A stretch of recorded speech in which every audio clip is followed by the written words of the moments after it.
I think for our Rugby 7 event, 35 to 40% of the spectators are actually visitors from outside of Hong Kong. Many of them flying from afar to Hong Kong as they always did in the past. And this year, the number is record-breaking.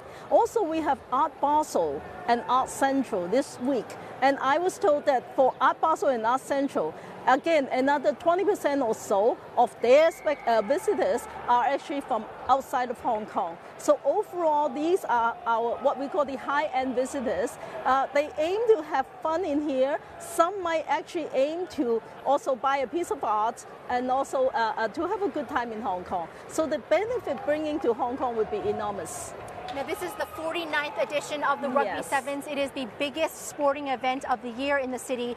With this new upsized venue, what is being done to grow sporting events to be held here beyond rugby? And how do you compete with neighboring cities like Macau or even Singapore that have big sporting arenas, and even Macau attracting the likes of the NBA to play there? I think in the past, one of the things that we have had to catch up was that we do not have a huge enough stadium to have mega international events. Now we have the Kai Tak Sports Park, and I think as you can see here, this is really world-class infrastructure.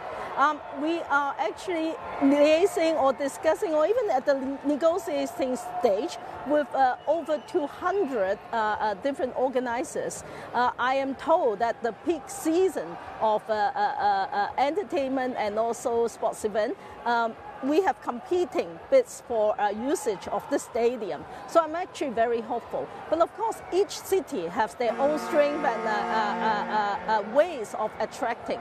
For us, I think we of course have world-class infrastructure. The service efficiency and the proficiency in different languages are actually well known, well famous in respect of Hong Kong.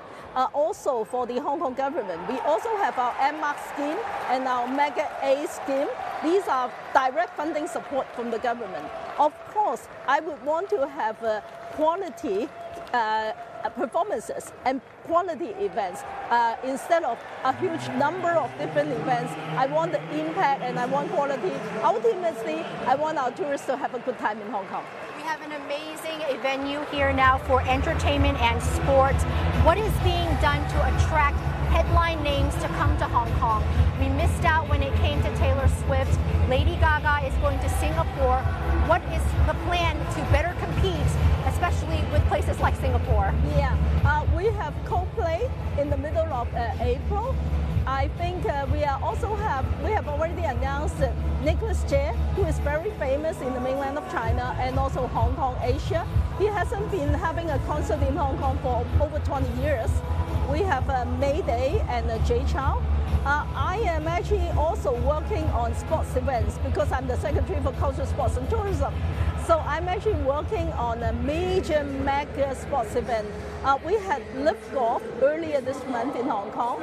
We already expressed our willingness or our strong desire, and Live Golf is so, to have the event coming back to Hong Kong year after year. We are also working on the final stages of the visiting international football teams this summer. I think announcement might be made very soon when there is a firmer announcement. I'll be announcing it with a big grin because I'm a major sports fan. Well, we look forward to hearing that. Talk to me about tourism spending, because the budget was cut this year. With tourism still recovering post-COVID, how is this going to be impacting the recovery? Actually, we have different types of visitors now. Those who come to Hong Kong for just one day, maybe from neighboring cities, their spending is at about 2,000 something Hong Kong dollars. For the normal overnight visitors or overall average, we have about 5,000.